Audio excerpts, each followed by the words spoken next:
A paz, queridos. Eu me chamo João, faço parte do corpo diaconal da Igreja Batista em Miramar, presidida pelo pastor Jean Kleber, e venho com muito orgulho participar desta ação, que tem trazido reflexão sobre nobres personalidades, vou assim dizer, que marcaram a história, que foi o público feminino. Pessoas que muitas vezes estão nos bastidores das grandes histórias de grandes homens.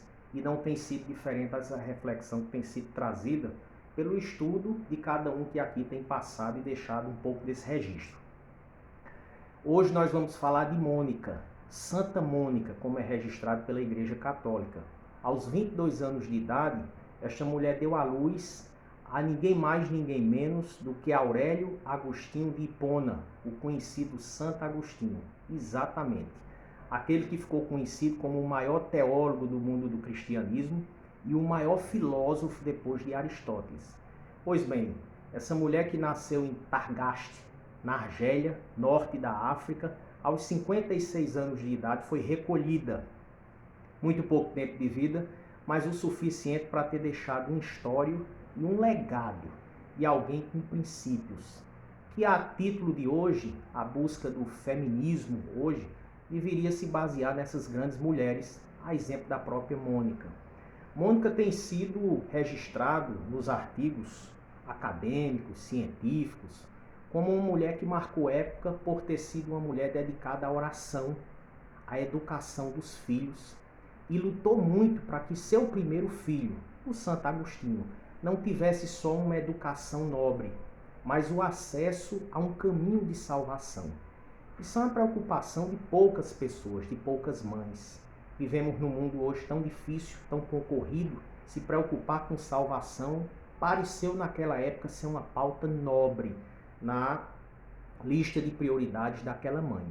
Mônica não tinha um casamento dos melhores, não era uma mulher feliz na área conjugal. Patrício, seu esposo, era um homem violento, rude, mas chegava a dizer que admirava a sua esposa, porque de fato a história revelou que tinha traquejo, ou no melhor do uso das palavras, sabedoria em como conduzir. Foi seu próprio filho, nas Confissões de Agostinho, que mencionou ela como uma grande esposa e uma grande nora, e assim, por que não, uma grande mãe. Eu trago essa reflexão no pouco que pude acompanhar da Santa Mônica, como diz a Igreja Católica, com um agradecimento de alma, porque entendo que também fui cercado por mulheres como Mônica. Talvez por isso eu tenha vencido obstáculos tão grandes na minha vida. Queria que essa reflexão fosse trazida para você também.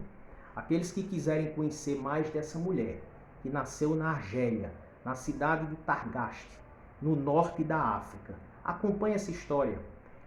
Mônica, nasce em 332, em 354, aos 22 anos, dá à luz a seu primeiro filho, Agostinho. Em 387, antes de completar 57 anos, a vida tratou de recolher aos 56.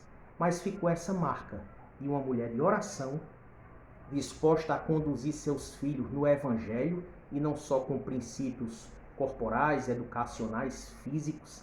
Alguém que soube criar filhos para viver em uma sociedade e para um dia encontrar com o Senhor e Salvador. Eu me sinto privilegiado por ter navegado um pouco nessa história e gostaria que você mergulhasse nessa história também.